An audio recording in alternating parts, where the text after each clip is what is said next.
Si les falaises pouvaient nous parler, du haut de leurs millions d'années, elles nous diraient probablement ceci.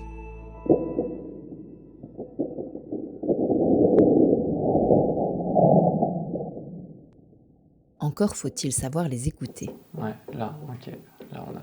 okay. Décrypter les murmures de la Terre, c'est le travail du géophysicien Éric Larose.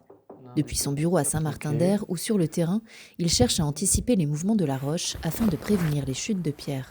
Plus que le réchauffement climatique en tant que tel, ce sont les variations de température liées au dérèglement du climat qui intéressent le chercheur. Il y a 3 jours, il faisait moins 10, moins 15 sur la falaise. Aujourd'hui, il va faire plus 20 sur la falaise. On est en train de monter au pied de la falaise du Saint-Hénard qui domine Grenoble. Et cette falaise, on l'étudie parce que il y a des chutes de blocs très très réguliers qui viennent alimenter tous les éboulis qui sont en dessous. Ces éboulis, évidemment, il faut pas qu'ils tombent sur les maisons ou sur les routes. Donc il y a un enjeu à les surveiller. Avec des petits capteurs, on va aller détecter toutes les chutes de blocs, tous les cailloux, tous les blocs qui vont tomber avec une grande précision.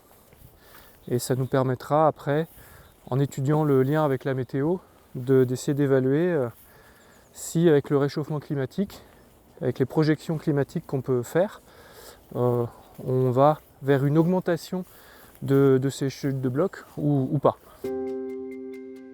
C'est vrai que le rôle du climat sur l'érosion des roches, c'est quelque chose que les géologues avaient l'habitude de regarder sur des temps beaucoup plus longs, sur des milliers d'années, voire des millions d'années. Avec le réchauffement climatique qui va très vite, on est obligé d'essayer d'évaluer ça sur une échelle de temps qui est de quelques semaines à quelques années. Ces barrages-là, en fait, ce sont des seuils qui ont été installés il y a un peu plus d'un siècle par l'ONF. Et c'est les gens les ouvriers sont vraiment venus à pied construire ces blocs à la main, c'est un travail énorme. Et ces seuils ils permettent de ralentir l'érosion, de ralentir la lave torrentielle lorsqu'elle descend. Donc tous ces blocs, ils vont se mélanger à de la boue et à de l'eau. Et ça fait des laves torrentielles qui peuvent aller jusque dans la vallée. Et donc quand ils arrivent sur le sentier, pour pas qu'ils aillent sur les maisons, il y a des camions qui vont sortir les débris toutes les semaines presque. Donc c'est des dizaines de camions tous les ans qui nettoient les éboulis pour éviter qu'ils arrivent sur la ville. La question qui va se poser pour les gestionnaires, c'est de savoir si il va falloir prévoir plus de camions pour enlever tous ces gravats dans les prochaines années, dans les prochaines décennies. C'est des coûts très très importants qui sont potentiellement à trouver pour s'adapter. Allez, à partir de là, on va mettre les casques, c'est quand même plus prudent.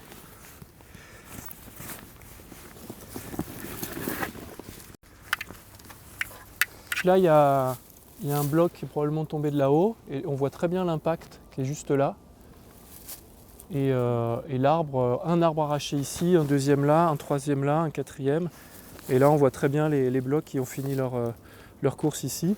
Et si tu regardes dans cet axe-là, tu vois qu'il y a probablement un bloc qui a continué tout droit et qui a continué à arracher des arbres là. Donc ça, c'est vraiment très fréquent. Ce qui est nouveau avec le réchauffement climatique, c'est pas la nature des phénomènes.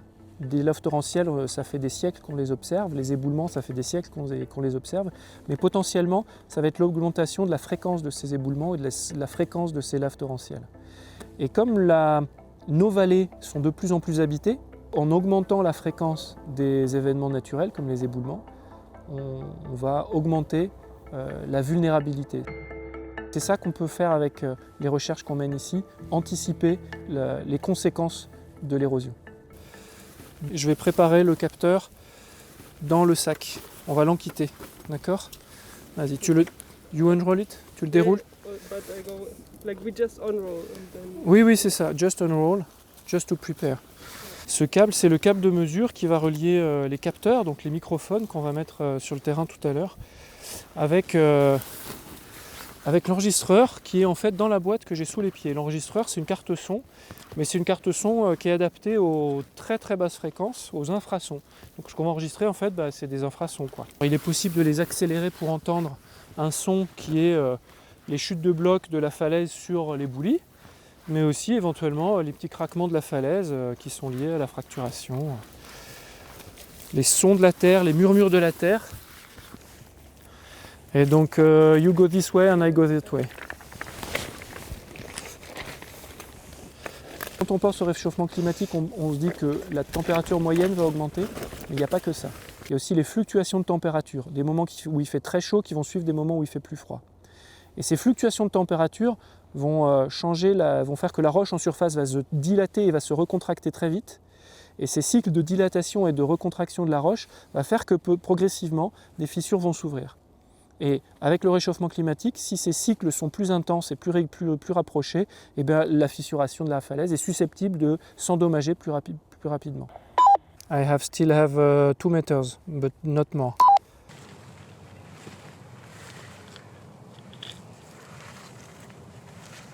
On va mettre le câble dans la gaine et ça protégera, et donc la gaine elle va venir exactement comme ça.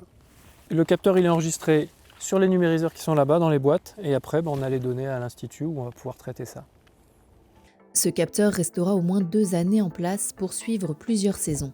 Ces systèmes de surveillance sont installés dans toutes les Alpes jusqu'au sommet des glaciers, jouant le rôle d'un microphone et enregistrant en continu les vibrations du sol sur un sismographe. Les géophysiciens de l'Institut des sciences de la Terre poursuivent leurs écoutes et ont récemment reçu le soutien du Conseil européen de la recherche pour développer l'installation de capteurs encore plus performants, directement posés à flanc de falaise et non plus à ses pieds. Ce dispositif sera déployé dans les Alpes françaises et en Suisse. Une véritable échographie de la roche qui devrait révéler encore bien des secrets. Il y a une certaine forme de poésie, c'est la nature qui dit un certain nombre de choses qu'il faut qu'on arrive à comprendre, à interpréter, à déchiffrer. C'est un petit peu comme des hiéroglyphes. Au début, on trouve que c'est joli, mais on ne sait pas à quoi ça correspond. Petit à petit, on arrive à comprendre les différents éléments et à comprendre finalement ce que cette histoire est en train de nous raconter.